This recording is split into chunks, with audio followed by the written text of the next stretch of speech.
오늘 우리에게 주시는 하나님의 말씀은 요한복음 우리 잘 아시는 3장 16절의 말씀이세요. 같이 우리 화면 보시면서 또 마음에 새기시면서 함께 우리 봉독하도록 하겠습니다. 하나님이 세상을 이처럼 사랑하사 독생자를 주셨으니 이는 저를 믿는 자마다 멸망치 않고 영생을 얻게 하려 하심이니라. 아멘. 네, 오늘 또 귀한 우리 강사, 우리 또 교수님, 또 우리 박사님 모셨는데요. 우리 강지윤 박사님은 또 이화여대와 또 백석대에서 수학하시고 현재 강지윤 우울증 연구소 대표로 또 한국 목회상담협회 감독님으로 또 한국사회복지협회 교수님을 또 역임하시고 또 많은 사람들에게 또 위로와 희망을 주고 계십니다. 책도 많이 쓰셨는데요. 또 책을 통해서도 많이 은혜 받으시면 좋을 것 같아요.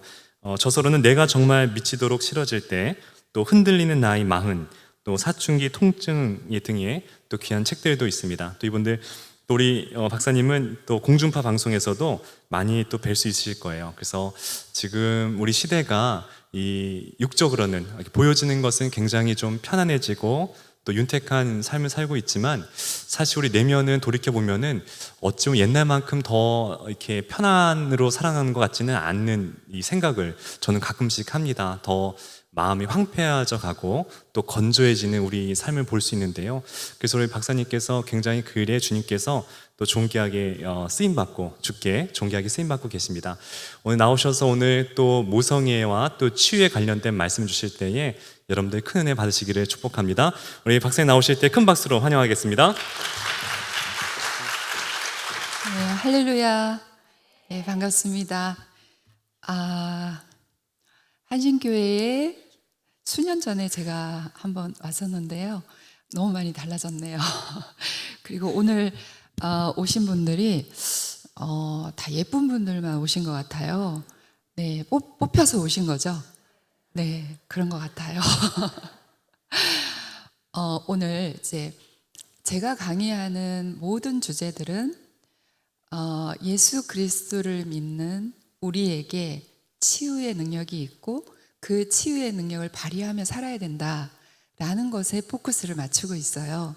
근데 우리 그리스도인들도 넌 크리스찬이냐 크리스찬이나 별반 다를 게 없이 치유의 능력을 발휘하며 살지 못하고 상처를 주고 상처를 받으면서 살고 있는데 이런 부분을 우리가 좀 알고 내 안에 예수 그리스도의 십자가의 능력과 보혈의 그 사랑을 알고 믿는 우리 모두에게 치유의 능력이 있다는 사실을 아는 시간, 그리고 그 치유의 능력을 발휘할 수 있는 어떻게 하면 발휘할 수 있을까? 그 방법을 알고 실천하는 그러한 강의의 핵심이 그런 부분이 있습니다. 그 주제에 맞춰서 오늘 혹시 여러분 중에 나는 치유받아야 될 게 조금이라도 있다라고 하시는 분 한번 손 들어 보실래요? 네. 저도 손 들었습니다. 네. 저는 나는 치유받을 게 있다라고 하는 사람이 하나님 앞에 가장 겸손한 사람이 아닐까라고 생각해 봅니다. 예수님이 이렇게 공생의 사역을 시작하실 때 정말 많은 병자들을 고쳐주셨잖아요. 가는 곳마다 병자들이 따라다니면서 고쳐주세요, 고쳐주세요 했을 텐데 어떤 병자에게 이렇게 묻습니다. 38년 정도 알아서 누워있던 병자에게 네가 낫고자 하느냐? 네가 낫고 싶니? 정말? 이렇게 물으시는 거예요. 지금 딱 보면 병자고 왜 낫고 싶지 않겠어요, 그죠? 근데 예수님이 물으세요. 네가 낫고자 하느냐? 이 말씀 속에는 네가 병자라는 사실을 인정하니? 네가 아프다는 사실을 인정하니? 치유받아야 될 게 있다는 사실을 인정하니? 그 말씀이 포함되어 있는 거예요. 그리고 이 환자의 의지를 보고 싶으셨던 거예요. 몸과 마음과 영은 뗄래야 뗄 수 없는 그런 관계, 불가분의 관계를 가지고 있죠. 여러분, 만약에 우리의 육신의 병이 생기면 마음이 엄청 해피하고 괜찮을까요? 마음은 엄청 건강할까요? 아니죠. 그래서 선진국에서는 뭐 암이라든지 암 진단을 받잖아요. 그러면 의사가 심리 상담도 권유합니다. 심리 상담을 같이 받으세요. 왜냐하면 충격을 받았잖아요. 내가 암이라니 하면서 충격을 받으면서 엄청 이제 고통스러워지기 시작했어요. 그러면서 우울해지기 시작했어요. 그래서 마음을 어루만지는 작업도 같이 하기를 원하는 거예요. 그래야 마음이 의지를 가지고 나는 반드시 치유돼야 돼. 치유될 수 있어. 하나님의 은혜로 치유될 수 있어. 이런 마음이 건강한 마음으로 회복돼야 의지가 생기고 치유도 더 원활하게 되기 때문에. 근데 우리는 마음의 치유에는 사실은 별 관심이 없어요. 빠른 시간 내에 경제 성장을 이루고 많은 부분들이 발전했지만 삼반불 시대가 됐다고 얘기는 하지만 이런 부분에서는 선진국에 비해서 엄청 뒤떨어졌어요. 보통 한 20년 이상 뒤떨어졌다. 이렇게 이제 학자들은 얘기를 하는데 심리 상담, 정신과 치료 이렇게 얘기하면 마치 내가 엄청 문제가 있는 사람처럼 인식을 하기 때문에, 그리고 신앙이 없는 사람인 것처럼 인식하기 때문에 그래서 치료를 안 받아요. 인정을 안 해요. 네가 낫고자 하느냐? 네가 환자라는 거를 인정하니? 치유를 받고자 하니? 치유될 걸 믿니? 이렇게 예수님이 물어도 아니요, 저는 괜찮아요. 저는 아무 문제가 없어요. 우울증이라든지 불안장애라든지 이런 마음의 병을 계속 오래 앓다 보면 신체화 증상이 생겨요. 몸이 어디가 아파요.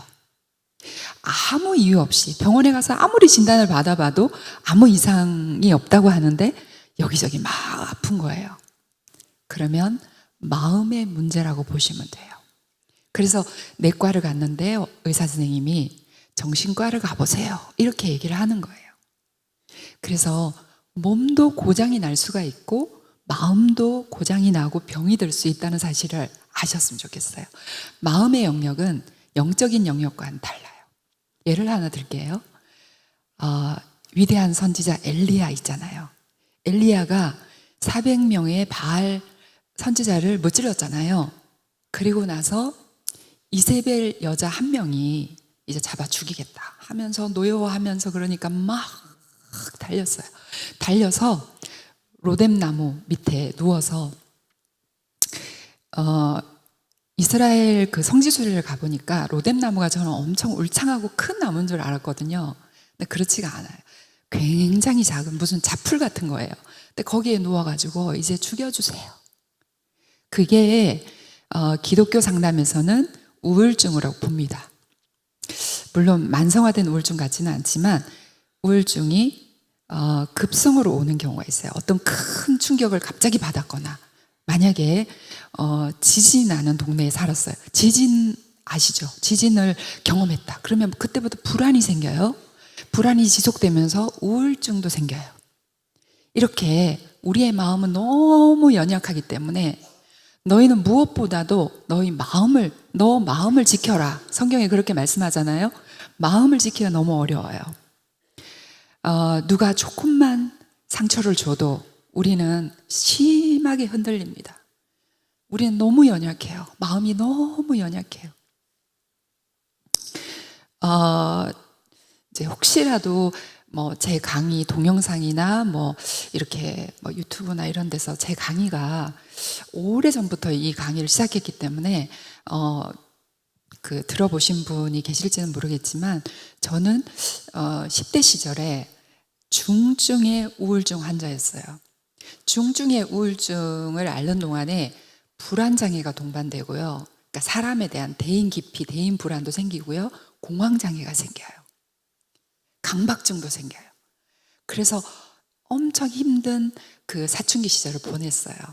제가 치유에 관심을 갖기 시작한 게 제가 죽을 만큼 마음이 아파본 사람이기 때문에 이 일을 시작한 게 아닌가라는 생각이 들어요. 그러다가 한 10년 정도 인턴 과정, 레지던트 과정 이게 보통 이제 우리는 인식이 별로 없으니까 심리 상담 전문가들은 어떻게 되는 걸까 이렇게 생각하잖아요. 보통 10년 이상의 공부와 10년 이상의 임상 경험을 쌓아야 훌륭한 상담 전문가가 되는 거예요. 근데 그냥 지금은 막 이게 우후죽순으로 인터넷 강의 조금 들으면 2급 심리치료사 자격증을 주는 거예요. 그래서 이 임상이 없으니까 엉터리로 상담을 하는 거죠. 엉터리 상담을 하는 사람을 가리켜서 저는 죄를 짓는다고 봐요. 왜냐하면 사람의 마음은 너무나 연약하기 때문에 지금 특히 부서져 있는 사람들은요, 정말 치밀하게 세심하게 그 마음을 보지 않으면 안 돼요. 그게 사람의 마음이 보이나요? 안 보이잖아요, 그죠? 보통 이제 눈을 보면 마음이 보인다라고 해서 눈은 마음의 창이다 그러는데 옆에 분 눈을 한번 이렇게 크게 한번 봐주실래요? 마음이 보이는지? 보이나요? 이분 마음에 슬픔이 있는지 외로움이 있는지 무슨 고통이 있는지 보이면 그분은 정말 상담자의 자질이 있는 거예요. 근데 대부분 보이지 않잖아요. 근데 오랜 수련을 해야 조금 보이는 거예요. 제가 한 30 몇 년을 이 사람의 마음을 들여다보고 치유에 동행하는 동행자로 있었습니다. 근데 너무 힘들어요. 너무 힘들어요. 왜 힘드냐? 우리나라 사람들이 조금 마음이 힘들거나 그러면 옆에 사람한테 얘기하잖아요. 그러면 누구나 다 그래. 너만 그런 거 아니야. 공감을 안 해주는 거예요. 상담자의 첫째 조건이 치유적인 공감, 치유적인 경청이에요. 잘 들어주고 공감해주면 되거든요. 우리 여자들이 수다 힐링이라고 아시죠? 수다를 막 떨면서 그래 너 얼마나 힘드니 막 이렇게 하면 그게 사실은 치유가 되는 거예요. 근데 공감을 안 해주면 상처를 더 받는 거예요. 내가 힘들게 무슨 얘기를 꺼냈어요. 그랬는데 그건 아무것도 아니야. 남편에게 얘기를 했어요. 보통 대부분의 남자들은 공감 능력이 여자들보다 좀 떨어지죠. 목사님 인정하세요? 그래서 이제 아내가 여보 이런 게 힘들어 저런 게 힘들어 막 얘기를 하는데 뭐 그거 가지고 그래. 옆집 여자가 나한테 이랬어. 당신이 뭘 잘못했겠지. 뭐 대부분 이렇게 이제 넘어가는. 그러면 이제 남편이 내 편이 아니구나, 남의 편이구나 하면서 상처를 받기 시작해요. 그래서 그 다음부터는 입을 다물어 버려요. 내가 내 마음의 아픔을 누구한테 털어놨는데 안 받아주는구나. 더 상처가 되는구나. 이래서 이제 점점 말을 더 안 하게 되니까 병의 증세가 점점 부풀어지죠. 그래서 엄청 심한 증상이 오는 거예요. 조현병에 걸린 사람이 지금 살인을 많이 저지르고 있다는 뉴스 보셨어요? 그거는 조현병 환자들이 다 그런 게 아니고요. 조현병에 걸리면 일단 환청, 환시나 이런 것들이 몹시 이 사람을 괴롭혀요. 조현병 환자들도 제가 많이 상담을 했었는데 내가 앞에서 이렇게 테이블에 앉아서 상담을 하고 있는데 나하고 둘이 있는 게 아닌 거예요. 이 사람을 괴롭히는 어떤 존재가 옆에 있어서 귀에다 대고 막 소리를 지르거나 아니면 실제로 보여요. 그래서 계속 피해의식이 생기고 나중에 분노가 폭발하게 되는데 약을 끊잖아요? 그러면 이게 폭발할 수 있어요. 근데 이 사람은 조현병은 물론 사이코패스이면서 조현병 환자가 간혹 있겠죠. 뭐 0.001% 정도는 있을 수 있지만 대부분은 누가 나를 찌르는 느낌, 누가 나를 해코지하는 느낌이 너무 강하기 때문에 실제로 나는 안 보이는데 그 사람에게는 눈에 보이는 거예요. 그래서 칼을 휘두르는 거예요. 그렇게 되기 때문에 이제 그 관리가 지금 안 되고 있는 거죠.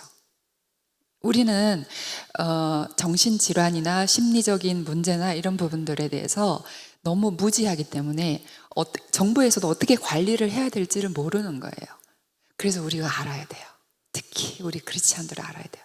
그래서 옆에 어떤 분들이 내가 친한 어떤 집사님이나 권사님이나 혹은 그 자녀들이 이런 증상을 보인다 그러면 이게 무슨 병이지? 일단 질병을 의심해 봐야 되는 거예요. 질병 자체가 문제는 아니잖아요. 그죠? 저는 30년 전 상담하는 동안에 아주 유명하고 아주 훌륭하신 목사님들도 상담했고요. 몇십 년을 우울증 약을 드시면서 몰래 드시면서 견디고 계시는 목사님, 장로님 뭐 이런 분들도 많이 만났어요. 그분들이 신앙이 없어서 그런 병에 걸리나요? 암에 걸린 분이 죄를 지어서 그런가요? 아니면 신앙이 없어서 그런가요? 그것과 아니듯이 몸의 병이 누구에게나 생길 수 있듯이 마음의 병도 누구에게나 생길 수 있다. 교회에서 흔히 저 우울증인 것 같아요 이렇게 얘기를 하면은 신앙이 부족해서 그래, 기도가 부족해서 그래, 새벽 기도를 안 나와서 그래, 이렇게 정죄하는 분위기가 너무 팽배해 있어요. 그거를 빨리 없애야 돼요. 그렇지 않아. 마음에 병이 생겼네? 그럼 치료하면 돼. 치료하면 반드시 낫습니다. 너무 오래 묵히지만 않으면. 자, 한번 가볼까요? 그러면 이런 마음의 병이 왜 생기게 되는지를 먼저 알아야 되잖아요. 그죠? 요한복음 3장 16절의 말씀은 복음의 핵심이에요. 성경 전체가 복음의 핵심이지만 그 중에도 또 핵심이죠. 그래서 하나님이 세상을 이처럼 사랑했는데 만약에 여러분들이 매일 매순간 체크를 하는 거예요. 하나님이 나를 사랑하시는지 엄청 그 마음 깊숙이까지 그게 느껴진다. 그러면 나는 마음이 지금 건강하구나. 근데 어느 날 막 분노가 치밀고 짜증이 막 나면서 하나님이 나를 사랑하는지 모르겠어. 그러면 마음의 병을 보셔야 돼요. 이제 시작된 건 아닐까? 무슨 문제 때문에 내 지금 마음의 고장을 일으킨 건 아닐까? 이렇게 봐야 되는 거예요. 사실은 마음의 문제의 시작이 태아일 때부터 있는 경우가 굉장히 많아요. 태아일 때. 그래서 우리 태교하잖아요. 그죠? 태아를 하나의 생명체로 보죠. 태아를 생명체로. 그렇기 때문에 태교를 하잖아요. 근데 뱃속에 있을 때 엄마 아빠가 막 심하게 싸워요. 그럼 태아는요 막 움츠러들면서 불안에 떨어요. 그렇게 태어난 아이는 아기 때부터 잠투정도 심하고 이렇게 뭔가 편안하지가 않은 거예요. 어쩌면 여기서부터 가야 되는 거예요. 근데 저 아기의 사진이 아기의 사진이 너무 귀엽죠, 그죠?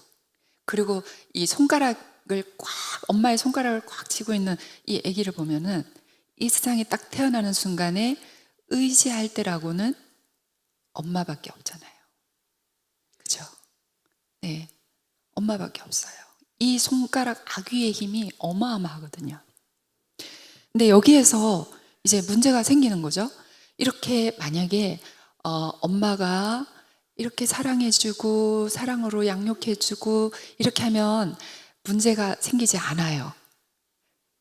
제가 백조를 앞에가 엄마인지 앞에가 엄마 같기도 하고 아빠 같기도 하고 근데 중간에 엄마 아빠가 이 새끼를 이렇게 보호하잖아요. 그죠? 근데 오히려 동물들이 더 모성애가 강한 거를 많이 봐요. 근데 우리 짐승만도 못한 사람이다 이런 말을 하죠. 엄마나 아빠가 아이를 학대하기 시작하면 이제 문제가 생기는 거예요. 이렇게 사랑으로 잘 자라면 이 마음속에 이 세상과 또 이 세상에 있는 사람과 하나님에 대해서 신뢰가 생겨요. 우리 엄마 아빠처럼 이렇게 세상은 이렇게 사랑이 많은 곳이구나. 그리고 나도 앞으로 우리 엄마 아빠처럼 이렇게 좋은 사람이 될 수 있겠구나. 이거를 이제 자라가면서 계속 이렇게 마음에 쌓아두게 돼요. 근데 문제는 이 말씀이 마음에 들어오지 않게 되는 순간이 있어요. 예를 들면 학대를 심하게 당한 아이. 제가 얼마 전에 TV에서 어떤 젊은 아빠가 16개월밖에 안 된 아기를 때려서 죽인 사건이 있었어요. 사이코패스라고 할 수 있죠. 근데 지금 사건이 뭐 조사 진행 중에 있다고 하는데 직접적인 사인이 두개골 골절이에요. 온몸에 멍투성이에요. 온몸에 성한 곳이 없어요. 이거는 단편적인 예일 뿐이에요. 우리는 아이를 말 잘 듣는 아이로 만들기 위해서 때리는 문화 속에 살았어요. 그죠? 때리는 문화 속에 살았기 때문에 맞고 자라잖아요. 맞으면 그 순간에 일시적으로 엄마 아빠의 사랑이 탁 끊어져요. 맞는 순간에. 그 훈육이 참 이게 그리스도인들도 훈육에 있어서 굉장히 조심을 해야 되는 것 같아요. 근데 하나님이 이처럼 우리를 사랑하셨죠? 피와 살을 모두 주시기까지 사랑하셨죠? 그 사랑을 대신하는 것이 어린 아기에게는 엄마의 사랑이에요. 엄마가 그리스도를 믿는 엄마가 아이에게 사랑을 많이 주잖아요. 이 아이는 저절로 그리스도인이 되고 저절로 예수님을 사랑하는 아이가 됩니다. 예수님의 사랑이 예수님의 등을 보면 저는 너무너무 매번 감동을 받아요. 이게 우리에게 주신 사랑이에요. 이렇게 되기까지 사랑하셨다는 거죠. 이것이 복음이죠. 근데 왜 엄마인 나는 사랑이 부족할까라는 물음을 해봐야 돼요. 그리고 또 엄마인 나는, 여기 계신 분들이 다 어머니들인데 엄마인 내가 우리 자녀에게 충분한 사랑을 주었는가? 만약에 그렇지 않다면 왜 충분한 사랑을 못 주었을까? 하나님이 이 세상에 내 자녀를 보내면서 나 대신 이 아이를 사랑을 다하여 잘 키워라 라는 의무를 주신 거예요. 그죠? 그런데 그렇게 못하게 됐다면 그 이유가 있는 거예요.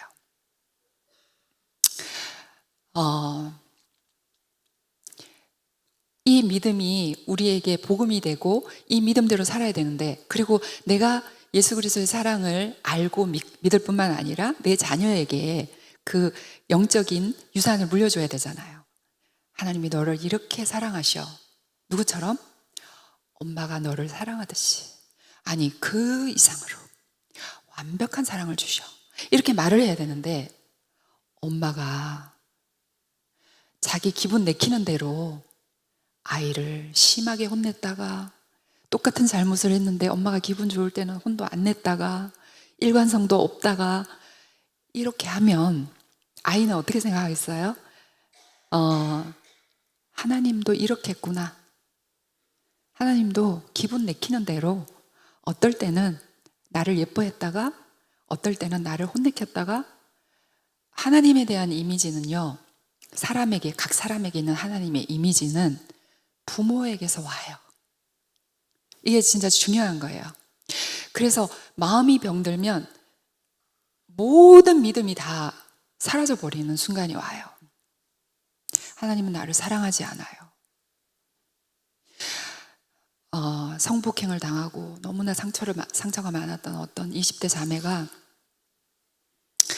극단적인 선택까지 시도했다가 이제 저를 찾아온 케이스가 있어요. 몇 년 전의 얘기인데, 이 친구는 그런 일을 당하기 전에는 정말 열심히 신앙생활하고 교회도 잘 가고 교회 학교 봉사도 하고 그랬어요. 근데 그때부터 교회를 끊었어요. 그리고 저한테 올 때마다 그래요. 박사님, 하나님 계신 거 맞아요? 하나님이 계시다면 그때 왜 나를 안 지켜줬어요? 이거 우리 흔히 하는 질문이잖아요. 그죠? 그리고 하나님은 저를 사랑하지 않아요. 절대 사랑하지 않아요. 안 믿게 돼요. 믿음을 잃게 돼버리는 거예요. 그래서 자기의 마음을 계속 들여다봐야 돼요. 내 마음에 문제가 없는지, 내 마음에 문제가 좀 있다면 솔직하게 인정하는 게 굉장히 필요하죠. 그래서 부모의 사랑은 하나님의 사랑을 닮아 있는데, 물론 우리 부모가 완벽하지 않기 때문에 하나님처럼 완벽한 사랑을 할 수는 없어요. 그래도 이 아이가 건강하게 자랄 수 있을 만큼 건강한 사랑을 주는 것은 우리의 책임과 의무예요. 어떤 아이가 이렇게 얘기했어요. 엄마 아빠는 나를 단 한 번도 사랑한 적이 없어. 가족 상담을 이렇게 하고 있는데 엄마 아빠를 향해서 그렇게 막 소리를 지르는 거예요. 그래서 엄마 아빠는 기가 막힌 듯이 우리가 왜 너를 사랑 안 해? 네가 태어난 이후로 정말 열심히 일해서 너를 좋은 옷을 입혔고 좋은 것을 먹였고 뭐 과외에도 엄청 비싼 과외를 시켜줬고 다 해줬잖아. 네가 해달라는 거 다 해줬잖아. 근데 사랑을 안 했어?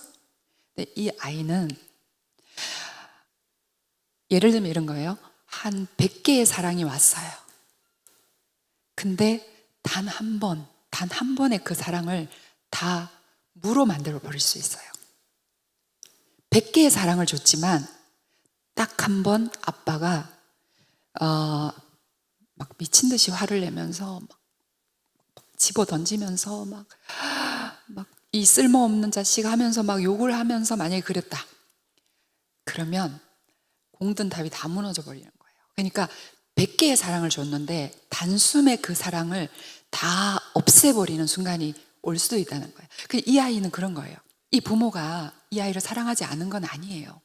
사랑했죠, 그죠? 근데 잘못된 방식의 훈육이 이 아이를 너무나 깊은 우울증과 불안장애에 시달리게 만들었어요. 부모에게 그 사실을 설명하는데 굉장히 오래 걸렸어요. 사랑하신 거 압니다. 그런데 이러이러한 문제들이 가끔씩 생길 때마다 이 아이는 깊이 상처를 받았고, 근데 상처를 받았을 때 그러면 어떻게 해야 될까요? 만약 부모가 부족하고 미숙하고 또 자기의 감정을 잘 다스리기 어려운 그런 사람일 수도 있잖아요. 그러면 아이에게 상처를 한번 주고 나서 조금 정신이 차려졌을 때 바로 사죄하면 돼요. 용서를 구하면 돼요. 자녀에게 용서를 구하는 게 창피한 일일까요? 저는 굉장히 훌륭한 부모라고 생각합니다. 자녀에게. 이렇게 어떤 엄마가 본인이 이제 우울증 상태가 되고 그러니까 막 분노 조절이 안 되는 거예요. 그래서 초등학생인 아들을 사정없이 따귀를 때렸대요. 그래서 상담을 받다가 자기의 잘못을 깨닫게 됐어요. 그리고 그 아이한테 가서 무릎을 꿇고 엄마를 용서해줘. 울면서 그렇게 용서를 구했더니 그 아들이 엄마를 껴안으면서 엄마, 난 다 용서했어. 그러면 같이 우는 거예요. 둘이 같이 치유가 되는 거죠. 그죠? 그래서 제가 그랬어요. 박사님, 저는 너무 못난 엄마예요. 그러길래 아니요, 가장 훌륭한 엄마입니다. 그렇게 얘기를 해줬어요. 부모가 건강하지 못하면 자녀에게 충분한 사랑을 못 줘요. 예를 들면 막 우울증에 쩔어 있는 사람이다. 사랑이 안 나가요. 왜냐하면 자기의 병이 자녀에게 가야 되는 사랑을 가로막고 있는 거예요. 이 마음에서부터 이렇게 퍼져나가야 되는데 공기처럼 퍼져나가야 되는데 그게 없는 거예요. 그래서 엄마의 사랑이 부재했을 때 생기는 수많은 문제들이 누적돼 있다가 무의식 속에 이렇게 가라앉아 있어요. 우리는 무의식이란 영역이 있어요. 우리의 뇌 속에는 무의식을 관장하는 뇌의 일부분이 있는데 시상하부 밑에 그거는 우리는 기억은 안 나지만 망상 그리고 잊어버리는 것 이것도 상처를 받은 거에 대한 방어 기제일 수 있어요. 잊어버리면 돼.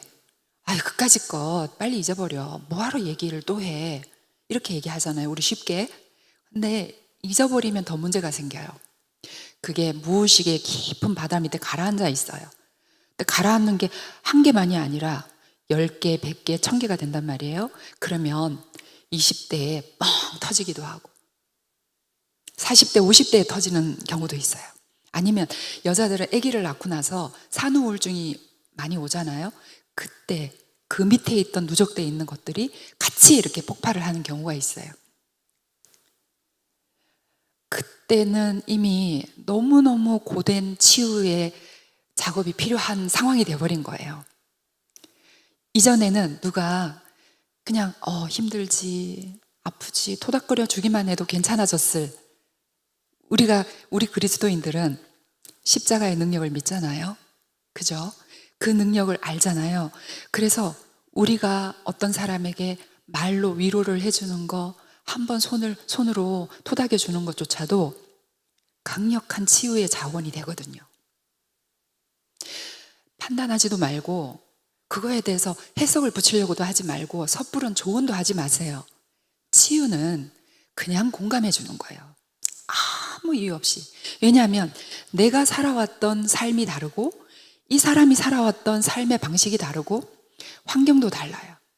그래서 이 사람이 지금 아프다고 하는 것을 내가 경험했던 경험에 비추어 봐서 이렇게 하면 돼 라고 길을 제시해 주면 상처를 받기가 쉽다는 거예요.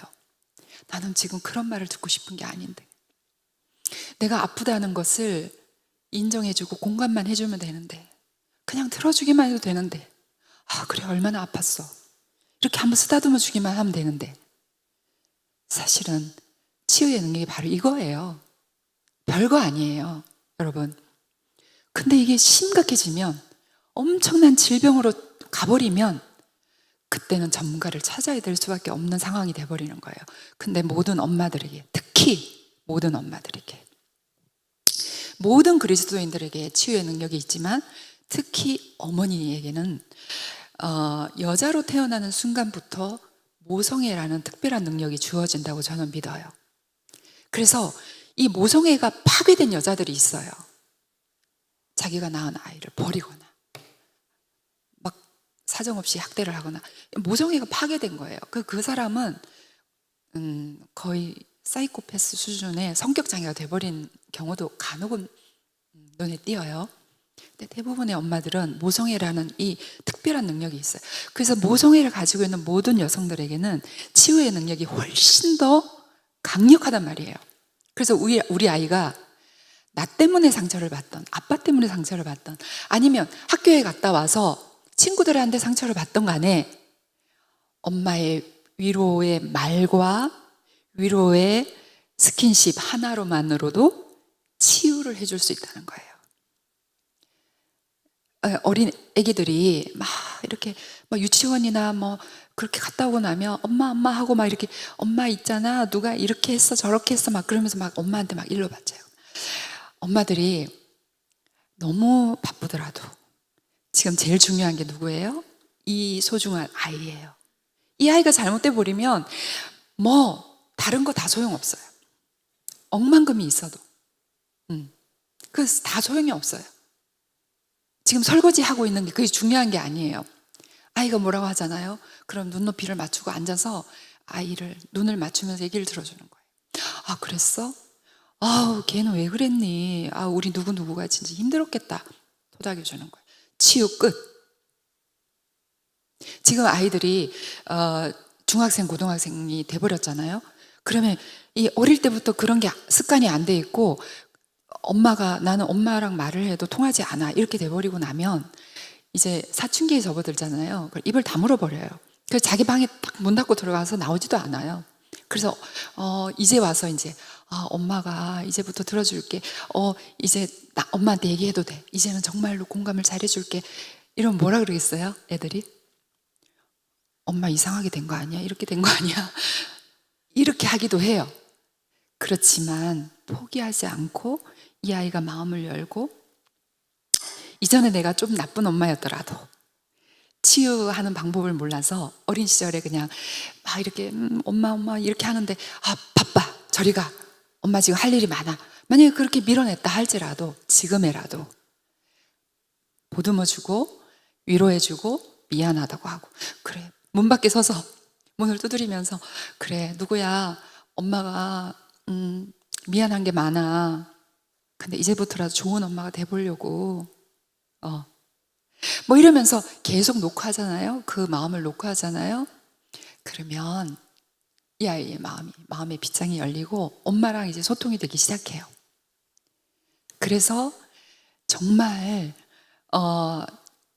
세상에 제일 존경하는 사람 하면 엄마, 아빠. 이렇게 돼야 되지 않겠어요? 물론 이순신 장군도 훌륭하지만 존경하는 사람 이순신 장군 이게 아니라 최고로 존경하는 사람 우리 엄마요, 우리 아빠요. 이렇게 돼야 우리의 인생이 그래도 제대로 살았다고 하나님 앞에 말할 수 있지 않을까. 아이들한테 지탄을 받으면서 어마어마한 위대한 업적을 이룬들 그게 뭐겠어요. 그리고 심지어는 이제 교회에 좀 높으신 분인데 아이들을 너무 훈육을 강하게 하신 거예요. 아이들이 이 아빠를 보려고 하지 않는 거예요. 다 해외로 가버리고 단 한 번도 이 아이들이 성인이 되고 나서 아빠를 찾아오지 않는 거예요. 이렇게 되면 안 되잖아요. 그죠? 기독교인인데도 이런 경우가 많다는 거예요. 아이들에게 필요한 거는 밥뿐만이 아니에요. 맛있는 반찬, 맛있는 밥을 해주는 것만으로 우리 인간은 살지 못해요. 사랑을 먹어야 살 수 있어요. 사랑을 먹어야 살 수 있어요. 그래서 하나님의 사랑도 받아야 되지만 우리는 지금 성인이 됐기 때문에 만약에 이제 그 결혼한 사람이라면 부부간에 서로 사랑해주고 돌봐주는 것도 필요하고 또 부모 자녀 간에도 서로 사랑하고 사랑받고 하는 게 필요하지만 이제 하나님의 사랑만 있어도 혼자 살 수 있는 정도의 나이는 됐어요. 그죠? 그러나 크고 있는 아이들, 특히 아직 성인이 되지 못한 아이들, 요즘은 있잖아요. 성인기가 30대부터라고 해요. 그래서 거의 한 40 가까이 돼야 결혼을 한대요. 지금의 40이 예전에 20대랑 비슷하다 이런 얘기들이 있어요. 20대 아이들이 너무 어린애 같아요. 그래서 그 아이들을 사랑해주는 그 성인이 되기 전까지 부모로부터 심리적으로, 정서적으로, 경제적으로 독립하기 전까지는 사랑을 계속 해줘야 이 아이들이 하나님의 사랑에서도 떠나지 않습니다. 부모의 사랑이 충분하지 않으면 의존적이 되거나 집착하거나 성경에는 사마리아 여인이 나오지만 실제적으로 데이트 폭력 어마어마하게 많이 이루어지거든요. 어떤 여자에게 집착하는 거예요. 일거수일투족 5분 간격으로 카톡을 보내. 10시 전에는 집에 들어와. 집 앞에서 기다리고 있고. 이렇게 하면서 헤어지자 그러면은 데이트 폭력, 살인, 그것까지 서슴지 않는 게 바로 이게 이제 그 아기 때부터 그것이 사랑이 부족했던 사람이에요. 그렇지만 이 사람의 죄가 그렇다고 해서 덮어지는 건 아니지만 근본적으로 따라 올라가면 사랑의 부재 때문에 이 사람이 집착하는 거예요. 누구에겐가 집착할 대상을 찾는 거예요. 지금 상담 중인 좀 한 3년 이상 이렇게 길게 상담하는 케이스도 있는데 그 자매 중에 한 명이 제발 너는 연애를 하지 마. 이렇게 제가 공고를 할 정도로 계속 나쁜 남자를 만나서 또 차이고 헤어지고 상처를 심하게 받고 또 더 나쁜 남자를 만나고 또 헤어지고 더 나쁜 남자를 만나고 이걸 계속 반복하고 있는 거예요. 엄마 아빠가 단 한 번도 나를 사랑해 주지 않았어요. 그냥 밥만 먹여서 키웠어요. 계속 집착하는 거예요. 남자에게.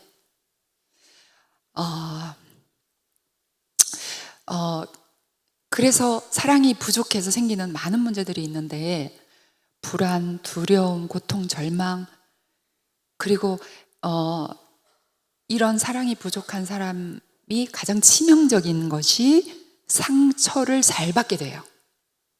우리는 기본적으로 연약하기 때문에 하나님을 붙들고 의지해만 살 수 있는 존재예요. 그런데 특히 더 상처에 취약한 사람이 있어요. 특히 더 상처에 취약한 사람이 있는데 그 상처를 더 많이 쉽게 받게 되니까 치유할 새가 없이 오늘 하루를 살면 하루치의 상처가 쌓이고 내일 또 살면 내일 상처가 쌓이고 한 달치, 1년치, 10년치가 막 쌓여 있는 거예요. 그러면 어떻게 불안하지 않겠어요? 집에서 한 발자국도 못 나오는 사람들이 그런 케이스예요. 엄청 좋은 대기업을 취직을 했는데 거기를 한 달 만에 그만두고 집에 칩거하는 사람이 있어요. 다들 부러워하는 그런 직장인을 취직했는데 갑자기 불안 증세가 밀려오는 거예요. 모든 사람, 내 주위에 있는 모든 사람이 나를 가해하는 가해자다라고 인식하게 되는 순간이 오면 밖을 못 나가는 거예요. 모든 사람이 가해자인데 길거리를 걷는데 길을 이렇게 걸어가면 수많은 사람들이 오고 가잖아요. 이렇게 딱 쳐다봤는데 저 사람이 나를 찌를 것 같아. 지금 칼을 품고 나한테 오고 있는 거야. 이렇게 되면 이 불안 증세가 감당을 못하는 거예요. 그래서 학교도 못 가고 직장도 못 가고 이렇게 될 정도로 심하게 되는 경우가 있어요. 근데 여러분, 불안과 짝이 되는 것, 딱 붙어 있는 존재가 우울이에요. 우울이 있으면 불안이 있고 불안이 있으면 우울이 있어요. 같이 커지는 거예요. 같이 커지는 거예요. 그래서 우울증이 심한 사람들은 불안 증세도 굉장히 심한 거예요. 불안을 계속 앓다 보면 뭐가 생겨요? 강박증이 생겨요. 왜 있잖아요. 뭔가를 반듯반듯하게 놔야 되는 그런 강박증도 있고요. 손을 피부가 벗겨질 정도로 수백 번을 씻는 사람, 그거 강박증이거든요. 수백 가지의 강박증 증상이 생길 수도 있어요. 그리고 가장 문제는 마음의 자유를 빼앗기죠. 모든 사람이 나를 지켜보고 있어. 내가 나쁘게 비춰질 거야. 저 사람이 나를 지금 괜찮아요. 네, 괜찮습니다. 네,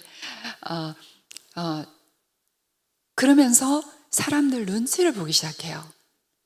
근데 이게 언제적부터 생기는 그 습관이냐 하면요, 어린아이가 엄마 아빠가 일관성 없는 훈육을 할 때 생겨요. 그래서 엄마 눈치, 아빠 눈치를 살살 보기 시작하는 거예요. 눈치를 본다는 게 뭐예요? 항상 긴장을 하는 상태가 되는 거예요. 잘 때도 긴장하고 깨어있을 때도 긴장하고, 긴장하면서 언제 엄마 아빠의 분노가 날아올지 모르기 때문에 태세를 하고 있어야 돼요. 기운이 얼마나 빠지겠어요? 기운이 다 빠지고 나면 공부할 때 써야 되는 에너지가 없어져 버려요. 공부 안 해요. 해도 집중이 안 돼요. 집중력이 떨어지죠. 산만해지죠. 그게 이제 계속 와서 성인이 돼서도 눈치를 보는 거예요. 우리는 사실은 이것에서 자유로울 수는 없어요. 다른 사람의 평가와 다른 사람이 나를 어떻게 볼까에 대한 이 불안에서 완전히 100% 자유한 사람은 없을 거예요. 그죠? 이 세상에 사는 동안에. 천국 가면 아마 다 없어질 것 같은데 이 세상에 사는 동안에는. 그래서 교회를 딱 오면 막 이렇게 누가 나를 이상하게 보면 어떡하지? 목사님이 나를 좋은 사람으로 봐줘야 될 텐데 뭐 이런 것들을 항상 생각하게 되죠. 교회 안에서도. 그래서 누구를 보고 질투를 하기도 하고, 목사님이 A 집사님을 더 좋아하는 것 같으면 막 질투심이 일어나는 거예요. 목사님이 왜 나한테는 저렇게 친절하지 않으시지? 이러면서 상처를 받는 거예요. 누가 아무 짓도 안 해도 그냥 상처를 받는 게 우리들이란 말이에요. 그런데 밑바닥에 사랑을 충분히 받아먹지 못하고 산 사람에게는 이게 너무 취약해져 있기 때문에 훨씬 더 이제 심각한 문제가 생기고 있다는 거예요. 그래서 그 사이코패스들을 연구하는 그 범죄 심리학자인 그 이수정 박사님인가, 그분이 종종 이제 TV에 나오잖아요. 근데 그분 얘기를 들어보면 사이코패스들을 만나요. 그 무시무시한 막 20몇 명을 죽이고 한 그런 사이코패스를 만나는데 이분이 항상 결론은 그거예요. 이 사람의 어린 시절의 문제가 결국은 이렇게 진행이 돼서 이렇게 됐다. 이게 심리 상담학 이론에도 그대로 있어요. 어린 시절에 부모에게 버림받았거나 치명적인 상처를 받았거나, 그러나 사이코패스가 되지 않고 우울증이 심하지만 다른 사람에게 가해하지 않는 쪽을 택하는 사람도 있다는 거예요. 근데 사이코패스가 되고 소시오패스가 되잖아요. 그러면 고쳐질 가능성이 없어요. 왜요? 감정을 못 느껴요. 타인의 감정을 못 느껴요.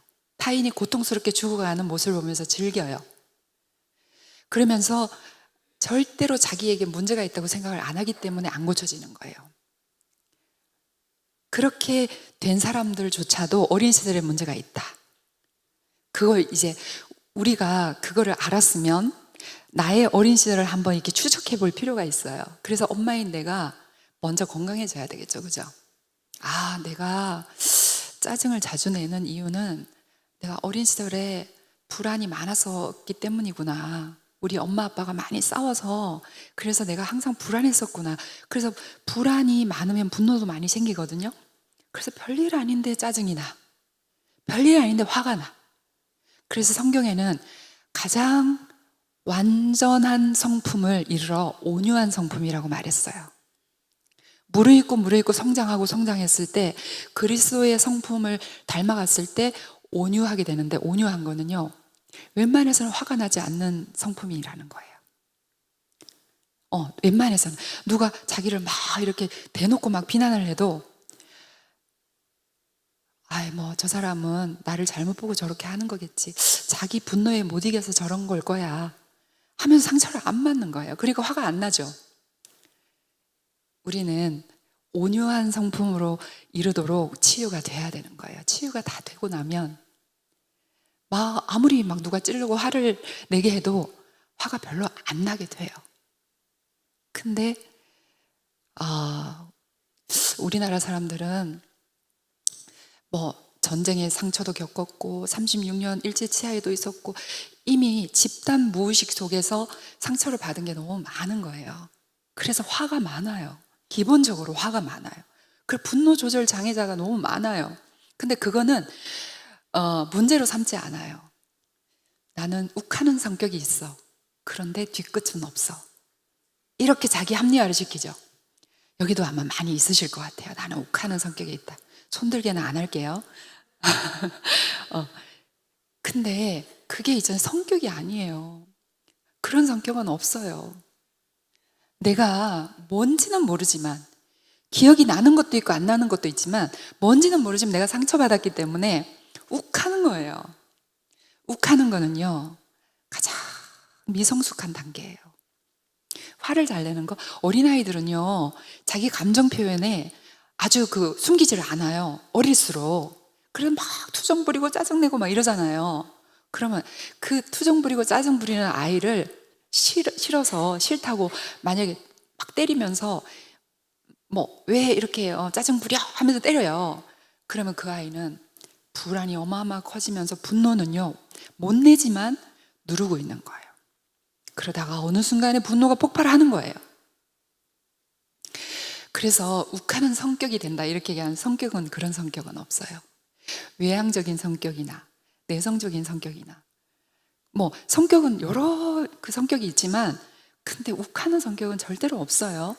그러니까 내가 그냥 웬만한 일에 짜증이 잘 난다, 좀 욱한다, 그러면요 내 속에 치유되지 않은 상처가 남아있구나 이렇게 보시면 돼요. 상처를 주며 키운 양육자, 사랑을 주지 못하는 양육자, 이 불안의 시작이 여기서부터 시작되는 거예요. 그래서 그런 양육자에게 양육을 받으면 제가 또 저희 엄마를 팔아서 좀 죄송하긴 한데 지금은 분노할 힘도 없으실 정도로 노쇠해지셨지만 저희 엄마가 분노 덩어리였어요. 그래서 제가 사춘기 시절에 그토록 우울증이 심했던 것 같아요. 그러니까 화가 나면 첫째 딸인 저에게 화풀이를 다 하신 거예요. 근데 저는 또 성향이 이렇게 막 털털하고 막 이런 성향이 아니에요. 섬세하고 여성적이고 그리고 감성적이고 그런 아이들에게 화를 내잖아요. 그럼 100% 우울증이 된다고 보시면 돼요. 제가 그런 아이였어요. 근데 저희 엄마가 화를 계속 내고 하는데 나중에 보니까 저희 엄마도 또 그 위에 엄마에게 그렇게 당하고 살아오신 거예요. 그러니까 자기도 모르게 또 딸에게 그렇게 하는 거예요. 왜 있잖아요. 나는 우리 엄마처럼 살지 말아야지 하는데 어느 순간에 엄마처럼 되는 거. 이게 무서운 무의식의 작용이에요. 의식하지 않으면 무의식적으로 사는 거예요. 그래서 나도 모르게 내 엄마를 닮아서 화를 잘 내는 엄마가 되는 그런 상태가 되는 거예요. 제가 치유되지 않았으면 저는 정말 끔찍한 엄마가 됐을 거예요. 우리 아이들에게 정말 어마어마한 죄를 지으면서 사는 엄마가 됐을 것 같아요. 이런 병이에요. 심리적인 병. 다시 말하면 마음의 병을 얘기를 하는데 심리적 마음 똑같은 거예요.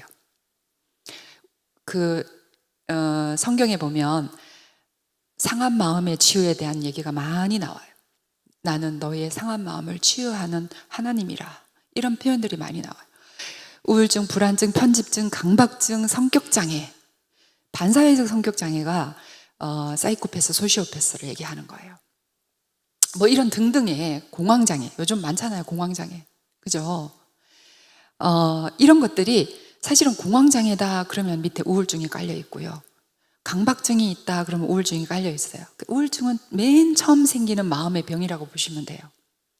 우울증만 있을 때는 다른 게 합병증이 없고 우울증만 딱 생겼을 때는 금방 치유가 돼요. 근데 대부분은 막 5년, 10년씩 묵히잖아요. 그럼 이런 병이 다 오는 거예요. 이런 게 생겼을 때 급성으로 생긴 경우에는 병원에 가서 정신과 병원 정말 요즘 약이 좋아요. 부작용도 별로 없어요. 자기한테 맞는 약을 처방해서 한 3개월에서 6개월 먹잖아요. 그럼 금방 없어져요. 근데 만성화돼 있다. 그러면 심리치료를 같이 병행을 하면 반드시 낫습니다. 그런데 그 치료를 안 하니까 나을 수가 없죠. 마음의 문제가 생기고 치유가 되지 않으면 하나님의 형상이 파괴되고 하나님의 사랑을 믿지 못하게 되고 계속 사람에 대한 두려움도 생기고 피해의식도 생기고 망상도 생기고 막 그렇게 되는 거예요. 두려움이 점점점 부풀어지는 거예요. 그래서 우리의 마음을 지키는 게 곧 치유가 되는 것을 말하는 거예요. 이건 반드시 치유가 돼야 되는데 분노, 증오심, 불평, 불만, 미성숙함, 우울 그 외 등등의 마음의 병이 때로는 교회 안에 있는 사람들이 그런 병이 있는 줄 모르고 그냥 자기는 아무 문제 없다고 생각하는 경우가 많잖아요. 그래서 교회가 분열되기도 하고 와해되기도 하고 교회 안에서 다툼도 일어나고 막 이렇게 되는 거예요. 교회 안에서조차. 그래서 하나님과의 관계가 점점 멀어지게 되는 거죠. 그래서 이 치유는 내 가족부터 이루어져야 된다는 거예요. 왜냐하면 가장 작은 단위가 가족이잖아요. 가족 중에도 누구예요? 부부가 하나님이 이 결혼이라는 제도를 만드셨는데 사람은 혼자 살아서는 안 되는 존재로 지음 받은 거예요. 왜냐하면 처음에 아담만 만드셨는데 너무 외로워 보여. 그래서 하나님 보기에 마음이 안 좋은 거예요. 그래서 부부를 만들어줬어요. 그죠? 그래서 혼자 살면 이게 외로움이 점점 깊어져서 이게 우울증이라든지 이런 게 생기기 쉬워요. 근데 부부가 같이 사는데 오히려 혼자 살 때보다 더 외로워지는 그런 경우가 너무 많은 거예요. 각자의 치유되지 않은 어린아이가 이 내면 속에 있어가지고 그 어린아이 둘이 맨날 싸우고 있는 거예요. 근데 부부로 만드신 이유는 내가 사랑해서 부부가 됐는데 이 상대 배우자를 내 부모처럼 돌봐주고 치유해 주라는 하나님의 뜻이 있는 거예요. 부부는 그렇게 할 수 있거든요. 그거를 알면 그걸 치유를 해주잖아요. 부부가 행복해져요. 부부가 행복해지면 아이들도 저절로 행복해지고 저절로 건강하게 잘 자라게 되는 거예요. 부부의 문제부터 해결해야 되겠죠. 이미 잘못한 거 어떡하냐? 용서를 구하면 되죠. 미안해 여보, 내가 그때 너무 했던 것 같아.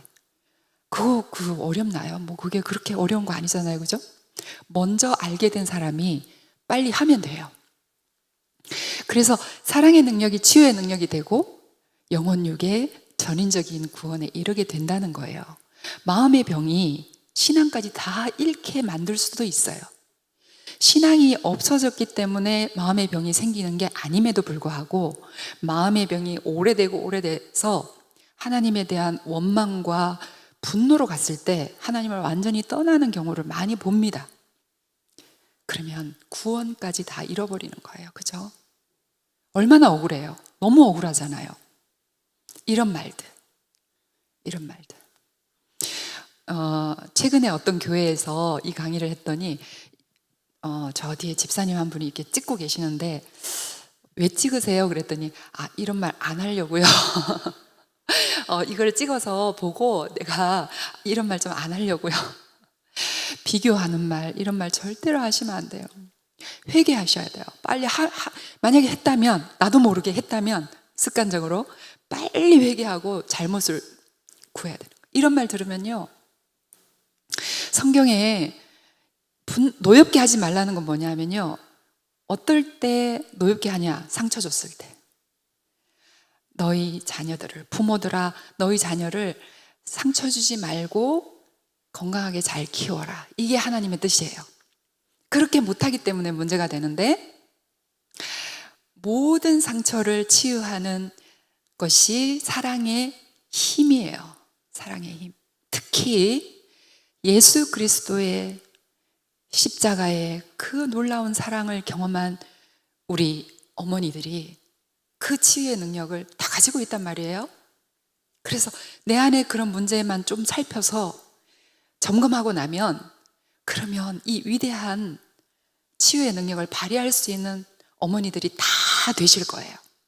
그래서 치유적인 공감도 할 수 있게 되고 치유적인 경청도 할 수 있게 되고, 치유적으로 잘 들어주고, 그래 힘들었지, 얼마나 힘들었니, 내가 어제는 막 화를 냈어요, 오늘 엄마가 너무 화를 많이 냈지, 정말 미안해, 그러면서 안아줬어요. 치유 끝. 여러분 쉽죠? 그죠? 쉽잖아요. 별거 아니잖아요. 근데 이걸 묵혀놔서 문제가 되는 거예요. 묵혀놔서 수년간 상담받고 막 수년간 약을 먹고 해도 치유가 막 너무너무 더디게 진행되고 이렇게 되는 이유가 요구를 안 해줘서 그런 거예요. 그래서 저는 30년은 하고 나니까요, 상담을 하는데 제 생명의 일부가 빠져나가는 느낌이 드는 거예요. 제 몸이 막 너무너무 쇠약해지는 거예요. 겉은 멀쩡해 보이지만 작년에 거의 막 하나님 곁으로 갈 뻔했어요. 그래서 상담을 줄였어요. 막 줄이고 그리고 제가 제자들을 세워놨거든요, 우리 기관에. 그래서 그분들한테 상담 받으시라고 그렇게 하고 있는 중이에요. 제가 너무너무 많이 오랫동안 한 10년 이상을 무료로 상담하면서 봉사했고, 그러면서 그들이 회복되는 걸 보니까 너무 기쁜 거예요. 이게 내 사명이구나 하면서 이 공부를 놓지를 않은 거예요. 그리고 계속 해줬어요. 근데 어느 순간에 내가 거의 지금 제가 50대 후반으로 가고 있거든요. 근데 80대 이상의 노인이 된 느낌이 드는 거예요. 그만큼 제가 고단했던 거예요, 저의 삶이. 다른 사람을 살리기 위해서 내가 죽는구나 라는 생각을 했던 거예요. 그렇게 하지 말기 위해서 제가 교회에서 부르면 제가 달려가요. 그래서 이 강의를 하는 거예요. 여기에 계신 엄마들이 다 치유자인데 저 한 사람을 보고 오지 말고 엄마가 치유자가 되면 다 살릴 수 있잖아요. 그죠? 그리고 우리 한신교회 모든 성도들이 다 치유자가 되면 약도 먹을 필요 없고 심리상담 받을 필요도 없고 그냥 다 해결될 텐데, 너무 오래 묵혀두지만 않으면. 암도 초기에 발견하면 다 나아요, 요즘은. 그죠? 근데 말기가 됐어. 그러면 너무 어려워지는 거예요. 마찬가지예요. 마음의 병도 그런 거예요. 그래서 그러지 말기를 바라고요. 그래서 이제 다시 회복해야 되고, 상처가 치유되어서 이제 온전한 사랑이 내 자녀들에게 가고 또 이웃에게 가면 그 모든 것이 치유가 일어나서 모든 두려움은 눈 녹듯이 사라집니다. 그래서 사랑의 힘이 두려움을 쫓아내고, 그래서 우리는 하루에 한 번이라도 자녀에게 혹은 남편에게 사랑해라고 얘기하십니까? 한다는 사람 한번 손 들어보세요. 너무 훌륭하십니다. 네, 지금 한번 해볼까요? 연습으로 옆에 있는 분에게 사랑합니다, 사랑해요. 네, 너무 민망하면 주 안에서 사랑합니다. 네, 주 안에서 너무너무 사랑해요. 이렇게. 여자들에게 또 힐링이 되는 말 한마디는 뭐냐면요, 오늘 어쩜 이렇게 예쁘세요? 하는 거예요. 너무너무 예쁘십니다. 한번 해주실래요? 너무 아름다우십니다. 너무 예쁘십니다. 나이에 상관없이 남편들이 이 얘기를 매일 해주면은 아내가 바로바로 치유될 텐데. 네, 사랑합니다, 예쁩니다, 멋집니다. 이 말이 너무 필요합니다. 우리에게는. 주님의 간절한 바람이 이거예요. 평강의 하나님이 너희로 거룩하게 하시고 온 영과 혼과 몸이 그리스도가 강림하실 때까지 흠없게 보존되기를 원하시는 것. 다 치유가 돼서. 이게 하나님이 우리에게 원하시는 거라는 거예요. 그래서 우리 이렇게 기도해야 돼요. 예수 그리스도의 십자가 보혈의 능력과, 우리 같이 한번 해볼까요? 시작. 예수 그리스도의 제 영혼과 육체를 치유하소서. 그리하여 사랑의 능력, 치유의 능력을 회복한 어머니가 되게 하소서. 아멘. 날마다 이 기도를 하셔야 돼요. 우리를 치유하시고 내가 또한 치유의 능력을 발휘하게 해주세요. 이 기도를 해야 됩니다. 제가 치유에 도움이 되는 자료들을 잠깐 소개하고 마칠게요. 다 제가 쓴 책들이에요. 혹시라도 도움이 될지 몰라, 누구 한 명에게라도 도움이 될지 몰라서 출판사에서 의뢰를 하면 1년 내내 고심하며 씁니다. 내 영혼의 눈물소리, 눈물의 힘, 이건 절판이 됐고요. 괜찮아, 이제 걱정하지 마. 네, 이제 어린아이들, 지금 내 아이의 진짜 속마음, 사춘기 통증, 나는 우울한 날에도 내 마음을 지키기로 했다. 여성들의 우울증에 대해서 좀 다룬 책이에요. 10대로 사는 거 진짜 힘들거든요 라는 10대들을 위한 책, 나의 눈물과 마주하는 용기. 흔들리는 나이 40. 이 책이 하나님의 은혜로 대만 에이전시에서 이걸 샀어요, 판권을. 그래가지고 대만에서 아마 연말쯤에 출간을 한다 그러는데, 너무 감사하게도 대만이라는 나라가 작지만 심리치료에 굉장히 관심이 많은 나라라고 합니다. 이거는 이제 애정 결핍으로 힘들어하는 사람을 위한 책인데 제목이 제가 좀 마음에 안 들어요. 근데 시공사라는 큰 출판사에서 그냥 이 제목으로 할래요 하는데 알아서 하세요 했거든요. 제목이 좀 그렇긴 한데 어떤 사람은 또 마음에 든대요. 이 책이 이제 1월쯤에 나온 책이기 때문에 가장 최근의 책이고요. 제가 작년 5월까지는 강선영이었거든요. 그래서 도움이 되신다면 크리스찬 투데이에 제가 한 20년가량 치유 칼럼을 쓰고 있으니까 그걸 한번 찾아보시면 도움이 되실 것 같아요. 강지훈, 강선영 다 이렇게 찾아보셔도 될 것 같습니다. 그래서 우리 모두 사랑의 치유자가 됩시다. 옆에 분에게 한 번만 얘기해 주세요. 우리 모두. 시작.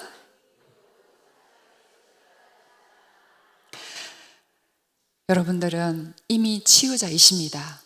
아멘. 치유의 능력을 발휘하실 줄 믿습니다. 잠깐 기도하고 마치겠습니다. 하나님 감사합니다. 어머니인 우리 모두에게 치유의 능력을 주셨음을 감사드립니다. 어머니인 우리가 아직 남아있는 치유받아야 될 부분이 있다면 치유되게 해주셔서 치유의 능력을 날마다 발휘하며 사는 우리 모든 어머니들이 될 수 있도록 인도하여 주옵소서. 예수님 이름으로 기도드립니다. 아멘.